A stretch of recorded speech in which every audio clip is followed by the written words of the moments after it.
भगवान शिव, जिनका पानी का एक कलश घर के सारे कलेशों को समाप्त कर देता है।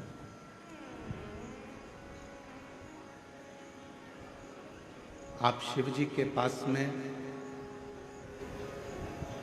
केवल एक पानी का लोटा या कलश लेकर नहीं जा रहे। अपनी श्रद्धा, अपना विश्वास शिव के करीब में लेकर जा रहे।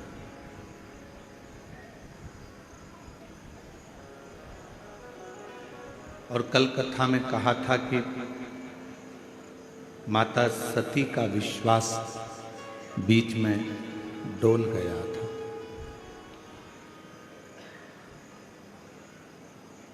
और माता सती का जब विश्वास बीच में डोला तो फिर शिव सती से दूर हो गए।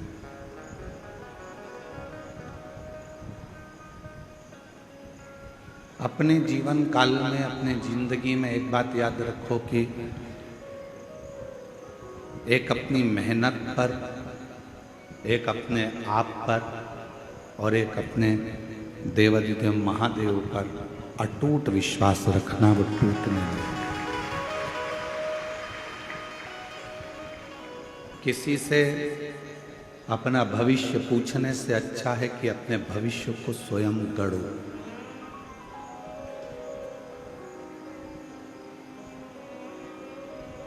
अपने भविष्य का खुद निर्माण करो। किसी बाबा से जाकर या किसी अन्य व्यक्ति से जाकर कभी मत पूछो कि मेरा भविष्य कैसा होगा, मेरी किस्मत कैसी होगी। आप स्वयं के भविष्य को घड़ने वाले, आप स्वयं की मेहनत करने वाले। तुम्हारा पड़ोसी भी तुमको लाकर रोटी रोज नहीं खिलाएगा। तुम्हारे रिश्तेदार भी रोज तुम्हारे पास में आकर तुमको भोजन नहीं देंगे।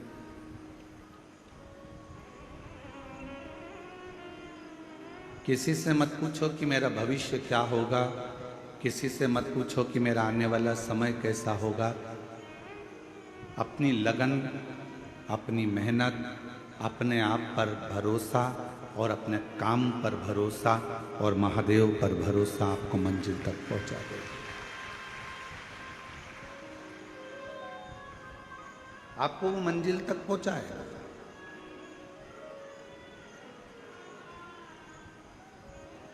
आज का व्यक्ति सबसे पूछता रहता है कि मेरा आने वाला समय कैसा होगा, आने वाला समय कैसा होगा।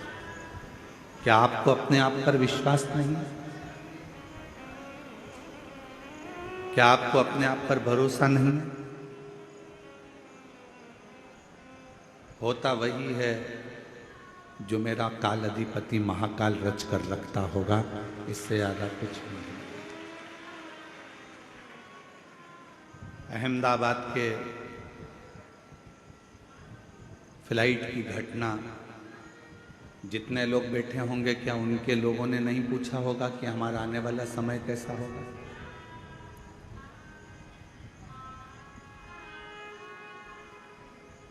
अहमदाबाद की वो घटना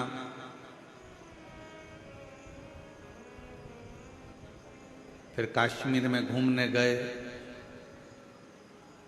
वन्ना वो दंपत्ति आदि की घटना, क्या उनको नहीं मालूम होगा? उनके घर के लोगों ने भी तो पूछा होगा कि हमारे बेटे का, हमारी बेटी का भाग्य क्या होगा।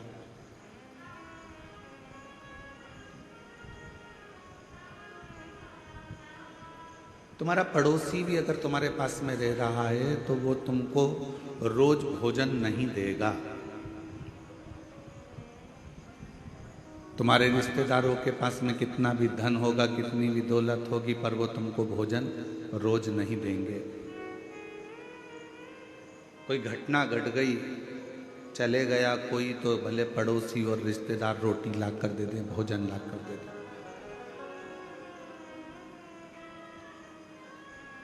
पर कोई नहीं।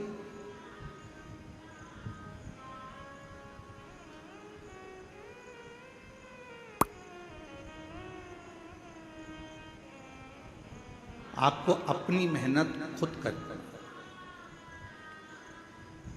आपको अपना परिश्रम खुद करना, आपको अपना संघर्ष खुद करना। एक बेटी ने एक प्रश्न किया है, हम उस पत्र को लेकर यहां नहीं आए। उस बेटी ने प्रश्न में लिखा है, क्या मैं नीट का एग्जाम क्लियर कर सकती हूं?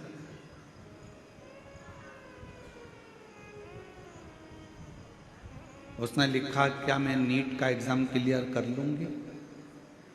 क्या आप मेरा बता सकते हो कि मैं नीट क्लियर करूंगी कि नहीं करूंगी? मैं उस बेटी के हाथ जोड़कर प्रार्थना करता हूं, बेटा मुझे किसी का भविष्य देखना नहीं आता, पर इतना जरूर आता है कि अगर तू मेहनत करेगी तो नीट क्या, तू एक दिन इतनी उन्नति पर पहुंच जाएगी कि तुझे पीछे पलट कर देखने की जरूरत नहीं।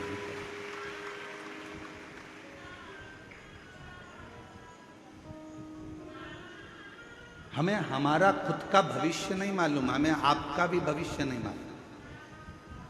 अहमदाबाद के उस फ्लाइट के क्रैश होने पर उनको भी अपना भविष्य नहीं मालूम था कि हम बस केवल यहाँ से बैठकर उड़ेंगे और हमारे प्राण छूट जाएंगे।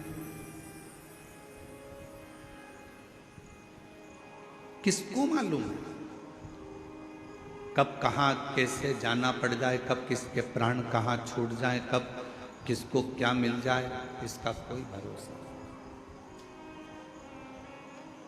और तेरी कृपा का क्या है भरोसा, कब किस पर हो जाए, जरा सी हम पर कर दो, ओ जरा सी हम पर कर दो। तेरी कृपा का क्या है भरोसा, कब किस पर हो जाए, जरा सी हम पर कर दो, ओ जरा सी हम पर कर दो। जिस पर भी हो गई तेरी करुणा कृपा हो, भव पार हुआ, भव पार हुआ। पापी हो चाहे जितना, उसका भी बाबा उद्धार हुआ, उद्धार हुआ। गिद्ध अजामिल कणिका जैसे तेरे मन को भाए, जरा सी हम पर कर दो, ओ जरा सी हम पर कर दो। तेरी कृपा का क्या है भरोसा, कब किस पर हो जाए, जरा सी हम पर कर दो, ओ जरा सी हम पर कर दो। आपकी मेहनत, आपकी लगन, आपका परिश्रम आपको मंजिल तक ले जाए। एक खुद पर विश्वास करो, एक अपनी मेहनत पर, अपनी लगन पर, अपने कर्म पर विश्वास करो, और तीसरे नंबर पर विश्वास करो उस देवाधिदेव महादेव पर कि वो मुझे कभी डूबने नहीं देगा, मेरा हाथ पकड़कर मेरी मंजिल तक छोड़े।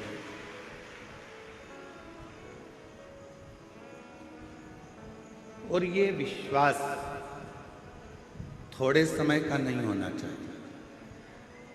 ये माता सती जैसा विश्वास मत करना कि सती मैया ने थोड़ा विश्वास करा, बाद में अपने विश्वास को तोड़ दिया।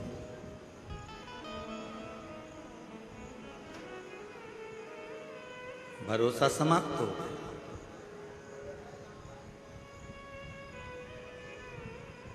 भरोसा कैसा होना चाहिए? जैसे एक पति पत्नी जहाज में सफर कर रहे हैं और समुद्र में लहरें चलना प्रारंभ हो गई और मैनेजर ने अनाउंस कर दिया कि यह जहाज पानी में डूबने वाला है।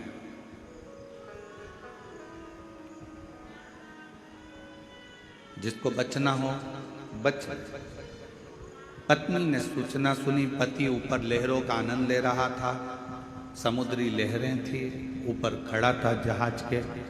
पत्नी नीचे से ऊपर आकर बोली, सब अपने अपने बच्चों को, अपनी अपनी पत्नियों को, परिवार को बचा रहे थे। चलो आप भी हमको बचाओ, ये जहाज पानी में डूबने वाला है। पति समुद्र की लहरों का आनंद ले रहा था, वो नीचे नहीं गया। पत्नी थोड़ी देर बाद फिर ऊपर आ गई। उसने फिर आकर कहा कि मैनेजर बोल रहा है, पायलट बोल रहा है कि यह जहाज डूबने वाला है। पायलट का अनाउंस हो गया है कि यह जहाज पानी में डूबने वाला है, तुम बचाओ अपनी पत्नी को, अपने बच्चों। व्यक्ति नीचे नहीं आया। थोड़ी देर बाद पत्नी फिर ऊपर गई और आकर कहा कि मुझे लगता है तुम अपनी पत्नी को मरा हुआ देखना चाहते हो। तुम तो ऐसे ही बोल दो ना, मैं तो मर जाऊंगी। जहाज के डूबने का भी क्यों इंतजार कर रहा हो, मैं तो वैसे ही मर जाऊंगी, तुम बोलो तो सही। पति से पत्नी लड़ने लगी, भिड़ने लगी, मर जाऊंगी मर जाऊंगी मर जाऊंगी। पति ने जेब में से बंदूक निकाली और पत्नी के सिर पर रख दी, और सिर पर रखकर पत्नी से कहा, तू मरो मरो करती है, मैं तेरे को अब भी मार डालता। खटका दबने ही वाला था, इतनी देर में पत्नी हंसने लगी, मुस्कुराने लगी। पति ने पूछा कि तेरे सिर पर बंदूक रखी है, तू मरने वाली है, खटका दबने वाला है और तू हंस रही है, क्यों? पत्नी ने कहा, मैं जानती हूं कि तुम मेरे पति हो, तुम मुझे मार नहीं सकते, इसलिए मैं हंस रही हूं। पति ने कहा, जब तुझे अपने पति पर इतना भरोसा है कि वो तुझे मार नहीं सकता, उतना भरोसा मेरे शंकर भगवान पर है कि मुझे डूबने नहीं दे सकता। ये भरोसा होना चाहिए। नीट का एग्जाम देने वाली मेरी बेटी से निवेदन है कि तू चिंता मत कर, तू अपनी मेहनत कर। तुझे चिंता करने की जरूरत नहीं है। तुम्हारी मम्मी ने शंकर भगवान को अपना पिता माना है। यहां पर जितनी मेरी जीजियां बैठी हैं, सबने शिव जी को अपना बाप माना है। जब नाना ही अपना शंकर है तो फिर टेंशन लेने की जरूरत नहीं है, सब में सफलता मिलेगी। आप क्यों चिंता करना?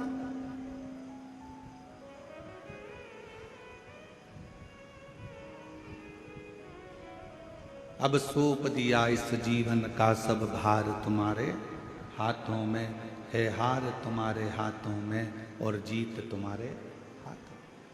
फिर क्या टेंशन? टेंशन में जिंदगी नहीं जीना, मेंशन में जिंदगी जी। टेंशन डुबा देगा और मेंशन तुम्हें हर संकट से बाहर निकाल देगा। प्रत्येक संकट।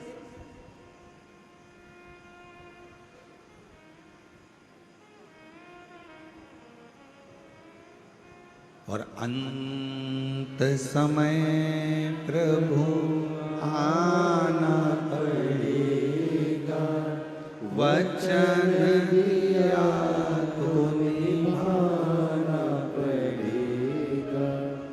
आए ना आए प्रभु कुटुंब कबीरा, अंत समय प्रभु वचन दिया तो निभाना पड़ेगा, अंत समय प्रभु आना पड़ेगा। वचन दिया तो निभाना पड़ेगा। अब एक बात आपसे पूछें, आपके यहाँ भी ब्राह्मण देवता विराजते होंगे, आपके यहाँ भी ब्राह्मण देवता पूजन कराने आते होंगे, संकल्प छुड़ाते होंगे। संकल्प में सबसे ज्यादा जरूरी क्या है? चावल ज्यादा जरूरी है दक्षिणा ज़्यादा जरूरी है, फूल ज़्यादा जरूरी है कि पानी ज़्यादा जरूरी है? संकल्प छोड़ने में सबसे ज़्यादा जरूरी है जल। चावल नहीं होगा तो भी चलेगा, फूल नहीं होगा तो भी चलेगा, दक्षिणा नहीं होगी तो भी चलेगा। आप जब स्नान करने के लिए किसी पवित्र नदी में जाती हो, कोई पवित्र नदी में पहुंचती हो, गंगा, यमुना, सरयू, सरस्वती, नर्मदा आदि, कावेरी आदि नदियों में जाती हो, वहां तुम्हारे पास कुछ नहीं होता तो पानी हाथ में लेकर संकल्प छोड़ दो।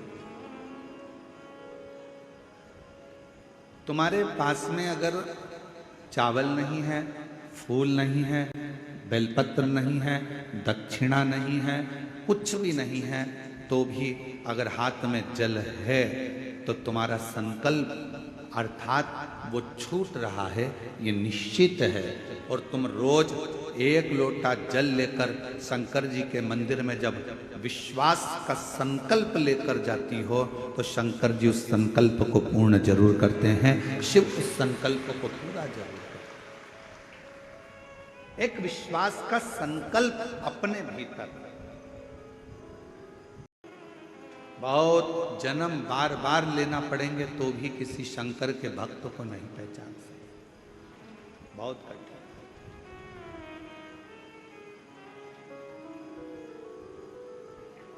लाखों में शिव भक्त आते हैं, क्यों आएंगे ये? जब तक इनकी झोली बाबा भरेगा नहीं तो ये 1 कथा में आकर, 2 कथा में आकर, 5 कथा में आने के बाद कोई नहीं आएगा।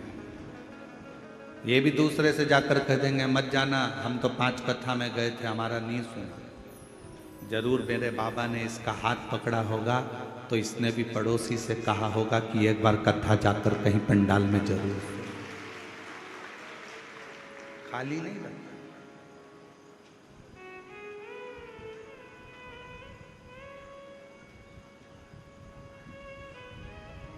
जो जैसी भावना लाया वो वैसा ही फल पाया। जो जैसी भावना लाया वो वैसा ही फल पाया। नहीं खाली उसे लौटाया वो मन मन हर्षाया। नहीं खाली उसे लौटाया वो मन ही मन हर्षाया। और कर दिया माला माल काशी वाले ने, लुटा दिया भंडार काशी वाले, लुटा दिया भंडार काशी वाले ने, कर दिया माला माल काशी वाले ने। इस संसार सागर में खुद पर विश्वास, अपने काम पर विश्वास और महादेव पर विश्वास आपको अपनी मंजिल तक पहुंचाए। उस बहन से पूछो जिसका पति 8 साल पहले चला गया, ढूंढ ढूंढ कर थक गई हो, पुलिस में कंप्लेंट कर दी हो, पुलिस भी ढूंढ रही हो, मिलता ही नहीं। फिर आखिरी में उसने एक ही चीज करी कि अपने शंकर पर विश्वास कर। फिर आखिरी में एक ही बात रह गई कि अब कोई नहीं आया तो वो आए।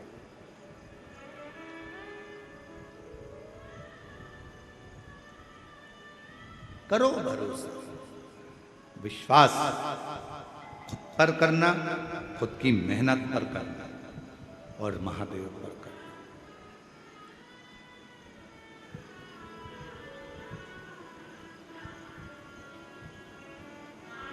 रिश्तेदार कह दें कि हम पर क्या तुम्हारे को भरोसा नहीं है, हम पर क्या विश्वास नहीं है, हम पर क्या भरोसा नहीं, विश्वास नहीं, कह देना हमें सब पर है, पर दृढ़ विश्वास तो मैं अपने आप पर करता हूं, अपने मेहनत पर करता हूं और अपने महादेव पर करता हूं।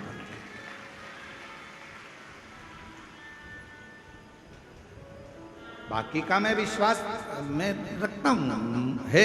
आप मेरे रिश्तेदार हो, मुझे विश्वास है। आप मेरे पड़ोसी हो, मुझे विश्वास है।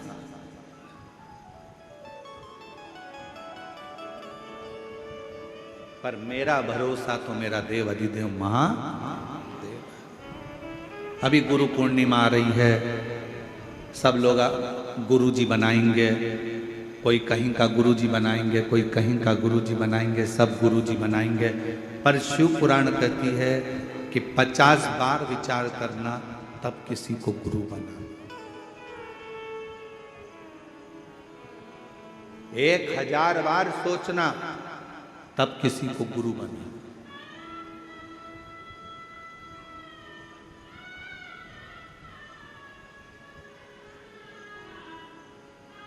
एक मां अपने बच्चे को जन्म देती है और दूसरा गुरु अपने शिष्य को जन्म देता है। मां अपने बच्चे को जन्म देती है और उसको संस्कारों में पिरो देती है और उस बच्चे को बड़ा कर देती है। उसी तरह गुरु अपने संस्कार को संस्कारित बनाकर उसको अच्छी एजुकेशन दिलाकर अच्छी कंपनी में जॉब करा देती है, गवर्नमेंट जॉब करा देती है या व्यापार खुला देती है। और गुरु किसी कंपनी में जॉब नहीं कराता, गुरु उस परमात्मा से मिलाने का प्रयास करता है, अपने दिल को मजबूत करने का प्रयास।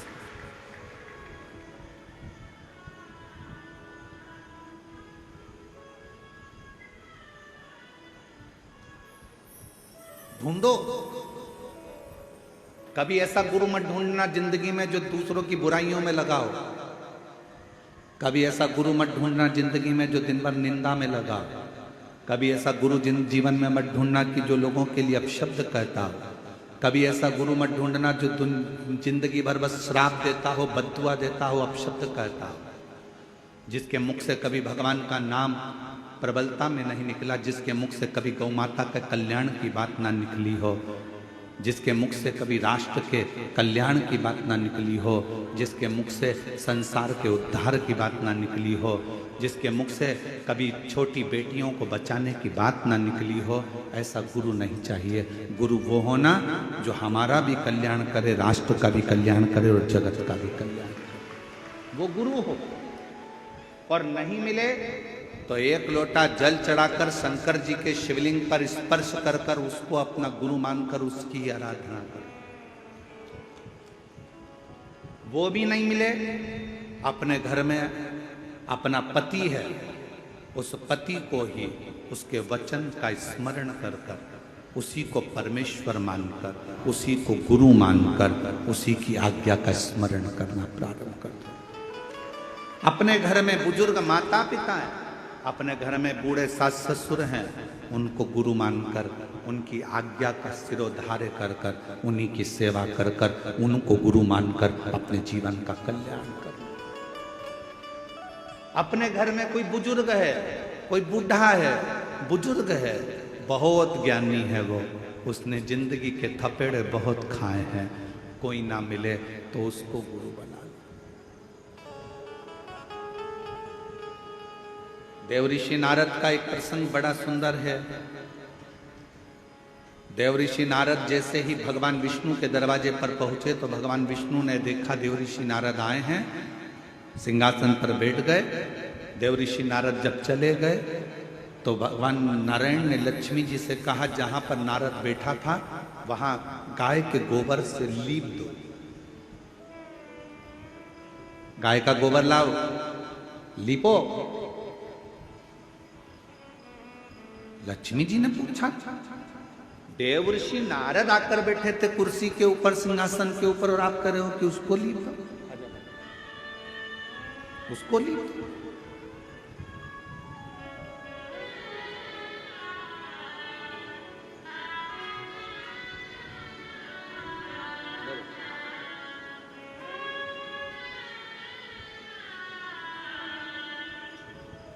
आठ साल के बाद पति को ढूंढ ढूंढ कर थक गई थी, तब 8 साल के बाद वापिस आया। एक बार जोरदार ताली।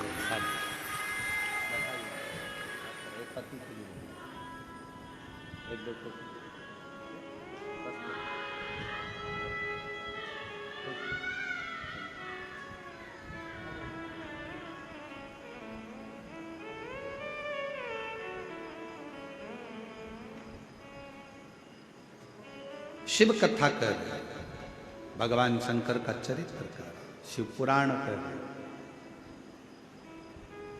शिव तत्व कर रहे।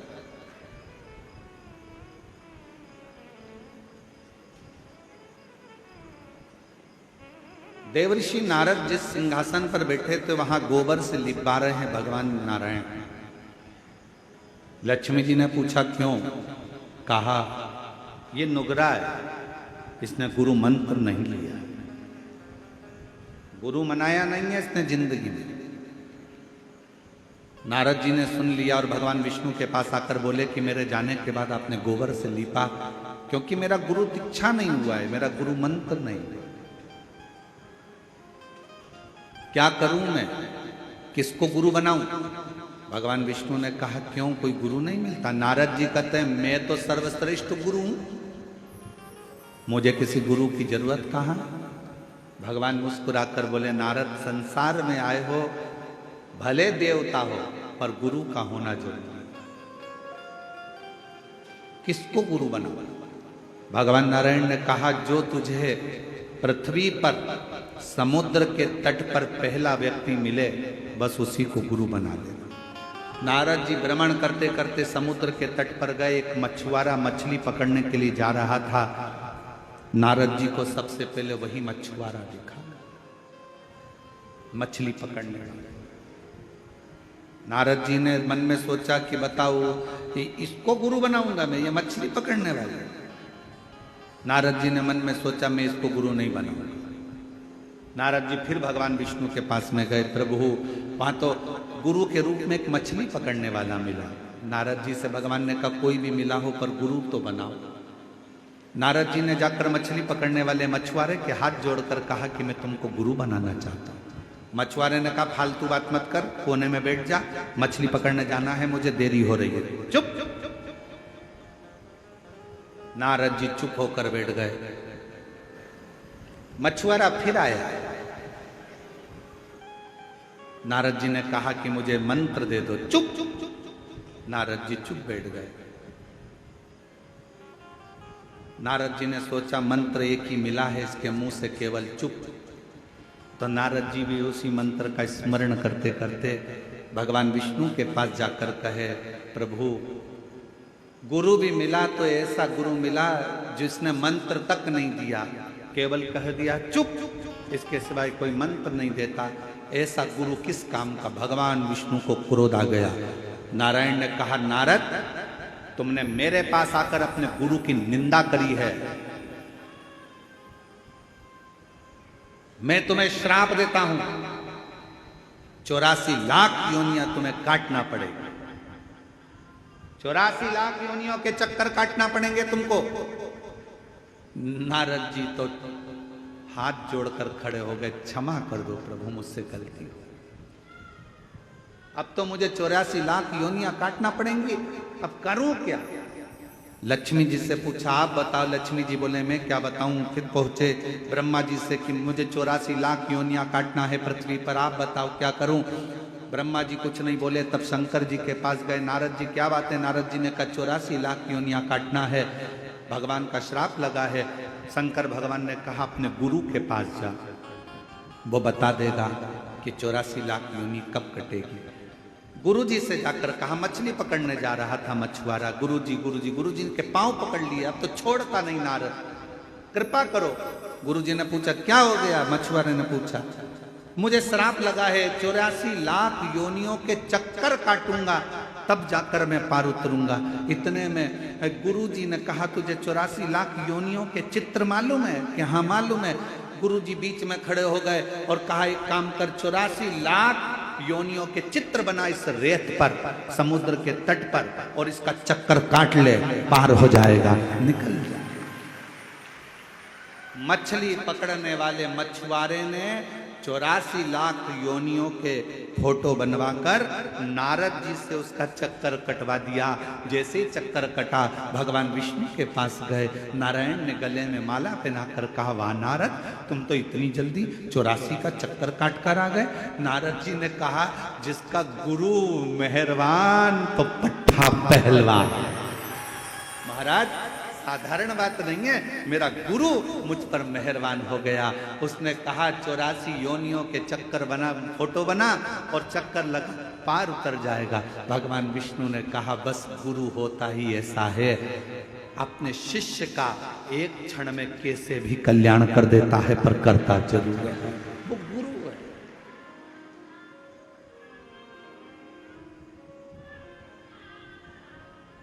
महाराज इसीलिए शास्त्र कहता ओम कहने से तर जाएगा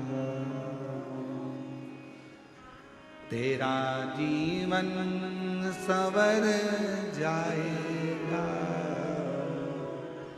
ओम कहने से तर तेरा जीवन सवर जाएगा। आप अपने मुख से जो उच्चारण करते हैं, आप अपने मुख से जो स्मरण करते हैं, आप अपने मुख से जो नाम जाप करते हैं, वो नाम जाप एक ना एक दिन आपको आपकी मंजिल तक पहुंचा देगा।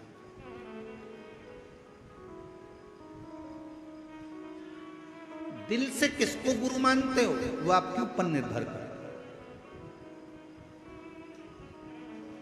जरूरी नहीं कि आप उसके सामने पहुंचोगे। एक लब्बे जैसा भी इसने हो सकता है कि गुरु के सामने नहीं पहुंचे तो भी गुरु का भाव उत्पन्न कर दे।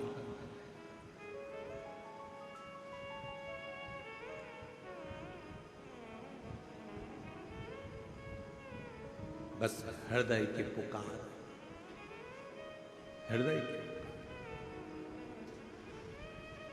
जरूरी नहीं कि कहीं आपको गुरु को ढूंढने जाना पड़े। जरूरी यह है कि अपना दिल कहाँ राजी होता है, कौन है जिसके शब्द हमारे हृदय में पहुंच जाएं और हमें भगवान से मिला दें। बस वो। और गुरु बिन ज्ञान न उपजे, गुरु बिन संशय ना मिटे। जीवन में संशय को मिटाने वाला भी अगर कोई गुरु हो, भले आपकी सास हो, आपके ससुर हो, पति हो, पत्नी हो, यहां तक शास्त्र कहता है माता देवहूति ने तो अपने बेटे को गुरु बना लिया था, कपिल महाराज। कोई तुमसे कहे गुरु जी कैसी बात करते हो, क्या अपने रिश्तेदार को गुरु बना? क्यों नहीं? माता देवहूति ने अपने पुत्र बेटा कपिल महाराज को अपना गुरु बनाया और कपिल महाराज ने अपनी मां को ज्ञान दिया था, मां बुढ़ापे में आंखों से अगर दिखना बंद हो जाए तो इन आंखों से ना देखते हुए भीतर की आंख से अंदर बैठे हुए परमात्मा को देखना चालू कर दे। ये कपिल महाराज बोले। कपिल देव महाराज ने कहा अपनी माता देवहूति से, मां बुढ़ापे में अगर सुनना बंद हो जाए, इंद्रियां काम करना बंद कर दे, तो अपने भीतर की आवाज सुनना प्रारंभ कर दो। कपिल देव महाराज ने कहा, मां अपने भीतर की आवाज सुन। रावण इंद्र को संयम में कर लिया था। रावण ने इंद्र को अपने संयम में कर लिया था। रावण ने इंद्र को अपने वश में कर लिया था। रावण ने 33 कोटि देवताओं को अपने वश में कर लिया था। रावण ने पूरे संसार को अपने वश में कर लिया था। केवल रावण एक चीज वश में नहीं कर पाया था, वो खुद की इंद्रियां थी, जिसको रावण ने वश में नहीं करा था। इंद्र को वश में करना सरल है, पर इंद्रियों को वश में करना कठिन है। ये इंद्रियां बड़ी विचित्र है। कल एक व्यक्ति को आवाज सुनाई नहीं दे रही होगी, तो वो वहां खड़ा होके आवाज लगाने लगा, नाचने लगा। तो एक खड़े होके उसको देखने लगा, दूसरा खड़ा होकर उसको देखने लगा, तीसरा खड़ा होकर उसको देखने लगा, चौथा खड़ा होकर उसको देखने लगा। थोड़ी देर बाद देखा तो पूरा पंडाल उसको देखने लगा। फिर मालूम पड़े ये भी देखने लगे, फिर मालूम पड़े उधर के भी देखने लगे। फिर उधर कोई चिल्लाया, वो नाच रहा था, पुलिस वाले उसको बिठा रहे थे, काय को नाच रहा है भैया, कथा चल रही है, जब नाचने का समय आए तब नाचना। वो तो नाचने लगा तो उधर के लोग खड़े हो गए, फिर इधर के लोग उधर देखने लगे, फिर उधर के उधर देखने लगे। जरा विचार करो, अपनी इंद्रियां, ये नेत्र, ये जिह्वा, ये श्रवण, ये मन, अपनी इंद्रियां अपने संयम में नहीं हो पा रही तो हम परमात्मा को कैसे देख पाएंगे? रावण इंद्र को अपने काबू में कर लेता, अपने कब्जे में।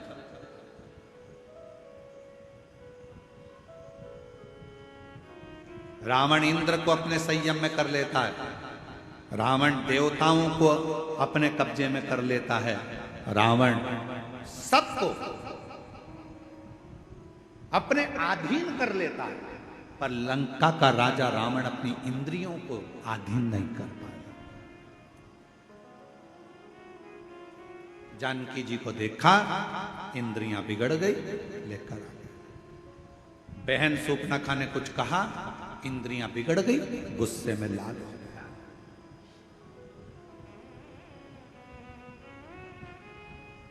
इन इंद्रियों को साधना कितना कठिन है। अरे आज के जमाने में अच्छे अच्छे महात्मा, संत, महाराज, बड़े बड़े जितने भी हैं, इंद्रियों को साधना सबसे कठिन काम है कि ये अपनी इंद्रियों को भी साध ले। और इंद्रियों को साधने का सबसे सुंदर अगर कोई तरीका है, आज कलयुग में, कलिकाल में अगर इंद्रियों को साधने का सबसे सुंदर तरीका है, रावण भी उस तरीके को जान चुका था। रावण ने विचार कर लिया था, मैंने इंद्र को अपने कब्जे में कर लिया, मैंने इंद्र को अपने संयम में कर लिया, मैंने देवताओं को अपने अधीन कर लिया। रावण समझ चुका था, सबको मैंने अपने अधीन कर लिया, पर मेरी इंद्रियां मेरे अधीन नहीं हो रही है। तब रावण ने विचार करा कि इंद्रियों को अधीन करने के लिए क्या करना पड़ेगा। तो मन में सोचा, शंकर भगवान के शिवलिंग पर एक लोटा जल चढ़ाना पड़ेगा, शंकर भगवान के शिवलिंग को अपनी लंका में लाना पड़ेगा, शंकर भगवान के शिवलिंग को लंका में लाकर पूजन करना पड़ेगी, शंकर भगवान के शिवलिंग के पास रोज जाना पड़ेगा। जब शंकर भगवान को अपन एक लोटा जल चढ़ाएंगे, शिव जी की आराधना करेंगे, तो इंद्रियां संयम में हो जाएगी। रावण को उसी समय सूचना मिली कि शिव लाना है। रावण चले गए कैलाश, शंकर भगवान से शिवलिंग मांगा, लेकर चल दिए। शंकर जी ने सोचा इंद्र काबू में हो गया, चलेगा, देवता इसके काबू में हो गए, चलेगा, पर इसकी इंद्रियां मुझे काबू में नहीं करना है। तो शंकर भगवान का शिवलिंग लाते लाते रावण संध्या करने के लिए रुका और भगवान शंकर का शिवलिंग जमीन पर रख दिया गया। फिर वो उठा नहीं, बाबा वैद्यनाथ के रूप में विराजमान। आज बाबा धाम के रूप में, बाबा वैद्यनाथ जी के रूप में विराजमान।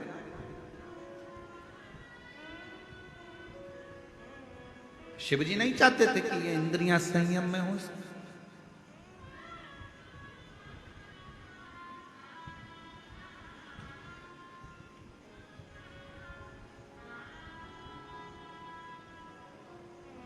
महाराज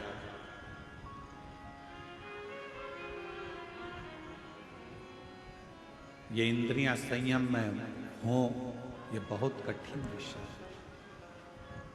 आज के जमाने में, कली काल में, इंद्रियों को संयम में लाने के लिए सबसे सुंदर तरीका है एक लोटा जल, सारी समस्या का। यह हमारी इंद्रियों को भी संयम में,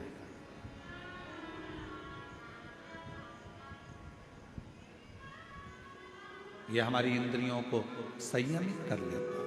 और जब हमारी इंद्रियां संयमित हो जाती हैं, जब हमारी इंद्रियों को संयम मिल जाता है, तो फिर ये जीव आप रूप अपने आप शिव की ओर दौड़ पड़ता, शंकर की ओर। और महाराज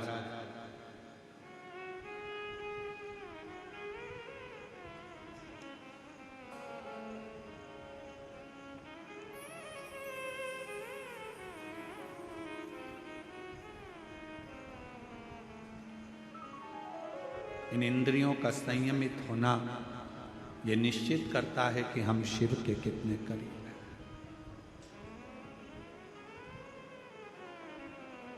जो रावण नहीं कर पाया, सोने की लंका बनाना रावण के लिए सरल था।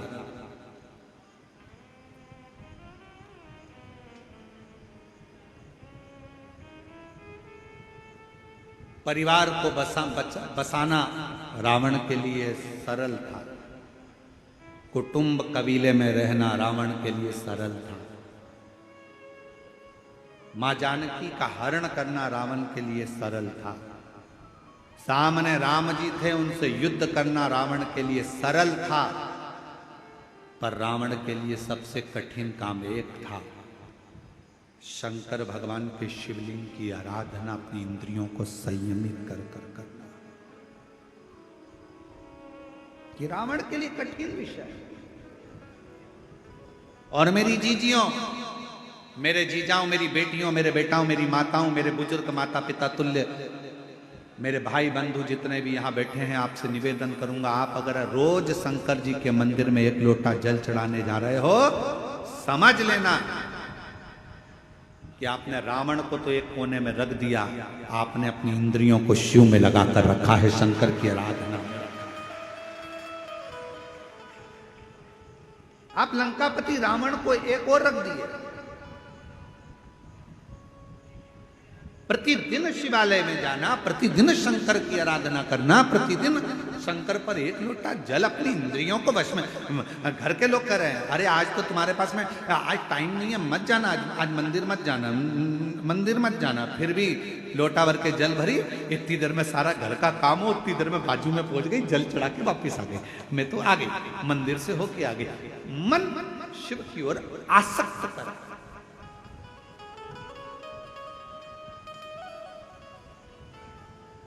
एगो बहन आई हैं, शायद रायपुर से हैं, वो जी कल बोल रही थी, मिल दर्शन के लिए आई थी जब, कि गुरुजी ये बोलो, ये बताओ कि आप कथा में कह रहे थे कि भगवान शंकर के लिए समय मत बांधना, सुबह 9 बजे बांधोगे तो वो अर्चन डाल देगा, 10 बजे बांधोगे तो अर्चन डाल देगा, 11 बजे डालोगे तो अर्चन डाल देगा। कल वो प्रश्न कर रही थी, शायद है कि गई पता नहीं, तो वो प्रश्न कर रही थी कल। तो मेरा उन बहन से निवेदन है, शंकर भगवान समय नहीं बांधने दे रहे हैं, इसलिए नहीं बांधने दे रहे हैं कि बाप से मिलने का कोई समय नहीं होता। तुम्हारा जब मन पड़ जाए तब अपने बाप से मिलने पहुंच, अपने पिता से।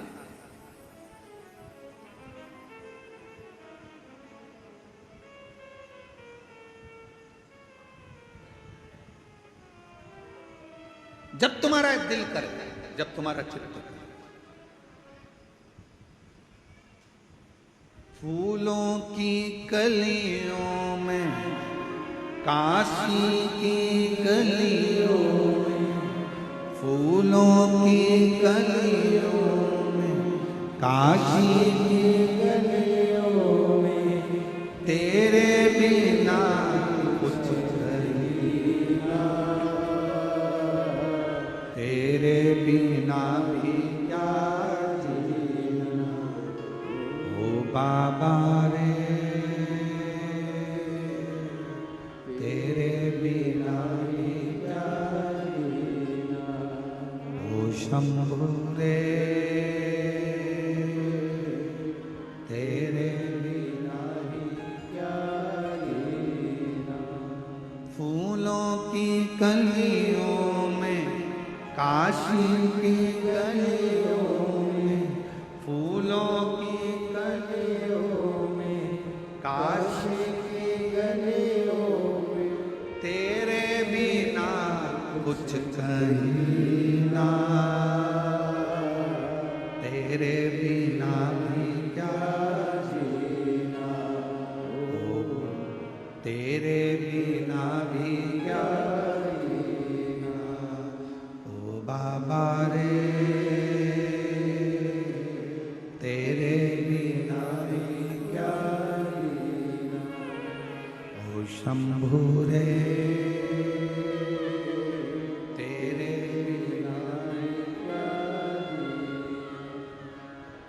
उसके बिना सब सूना लगे, सब सूना। कोई मीडिया वाले पूछ रहे थे किसी बहन से, हमने तो किसी ने भेजा तो ललित जी के मोबाइल पर सीहोर पहुंचा होगा तो देखा, किसी मीडिया वाले ने यहीं छत्तीसगढ़ में ये निकुंभ की कथा में एक बहन जी से पूछा, बताओ आपको यहाँ आकर कैसा लग रहा है, कहाँ से आई हो? उसने कहा मैं वहां से आई हूं, इतनी दूर से। मीडिया वाला बोला हाँ, कैसा लग रहा है? उसने कहा अपने बाप के घर में बेटी को हमेशा अच्छा ही लगता है। कथा में पूछा जाता है, सोशल मीडिया, यूट्यूबर पूछते हैं आपको कैसा लग रहा है यहाँ आकर, माताएं जवाब देती है अपने बाप का घर है, पिता का घर है। शिव महापुराण की कथा नहीं है, ये मेरे पिताजी से मिलने का एक स्थान है जहां पर बेटी अपने बाप से कहने के लिए आती है। फिर एक ट्रेगल साइकिल चलाने वाले, किसी के पाँव में तकलीफ थी, कोई ट्रेगल साइकिल चलाने वाले कोई भाई से पूछा, उसका भी यूट्यूब पे डला हो, उससे पूछा तुम अपनी साइकिल से आए इतनी दूर? हाँ। कितना किलोमीटर दूर? कहा 35 किलोमीटर दूर साइकिल चला कर आना। हाँ, किसके लिए? तो वो ट्रेगल साइकिल वाले ने कहा देवाधिदेव महादेव के लिए, मन में था इसलिए, मन में था, पहुंच। और देखो ये लाखों की जो भक्ति दिख रही है, लाखों शिव भक्त यहाँ आए हैं, ये आप लोगों की भक्ति ही आपको लाई।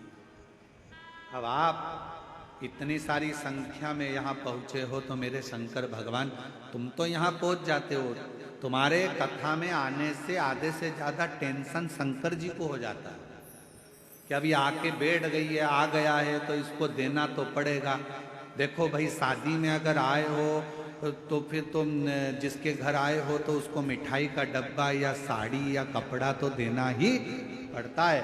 उसी तरह जो शिव महापुराण की कथा में जाकर बैठ जाता है, शंकर भगवान को उसको देना तो पड़ता ही है।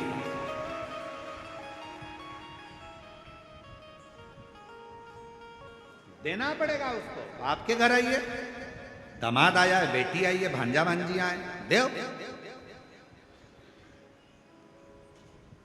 और खाली न जाता कोई दर से तुम्हारे, खाली न जाता कोई दर से तुम्हारे, मेरी खड़ी हो लगे बाहें पसारे, अपने हृदय लगा लो, लगा लो कि ना जा रहा हो, उठा लो, उठा लो भोले अब अपने दर से, अब तो ना टालो, गिरा जा रहा हूँ, उठा लो, उठा लो। उसका फर्ज है।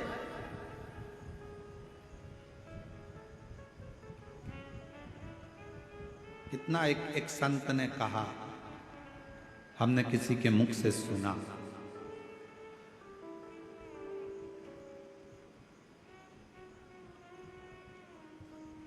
बेटे को देना कर्म है। किसी के मुख से सुना था, बाप अगर बेटे को दे रहा है, जमीन दे रहा है, घर दे रहा है, प्रॉपर्टी दे रहा है, पैसा दे रहा है, बेटे को देना कर्म है, पर बेटी को देना धर्म है। अगर बेटे को दे रहा है तो वो अपना कर्म कर रहा है। जो पिताजी दादाजी कर गए, जमीन अपने को देगा, अपन अपने औलाद को देगा। पर बेटी को अगर कोई बाप दे रहा है तो वो कर्म नहीं कर रहा, वो धर्म कर रहा है। अपनी बेटी को देकर अपने हाथों से पुण्य कर आगे बढ़ रहा। धर्म। इसीलिए शायद मेरे भोले बाबा भी यही क्रम करते हैं। इतनी सारी मेरी जीजियां आती हैं ना, बेटियां, तो उनको देखकर धर्म उत्पन्न कर लेते हैं। ये देना मेरा धर्म है, आया है, खाली ना चले जाए, इसकी झोली भरना, इसको खुशियां देना, इसको प्रदान करना, आया है।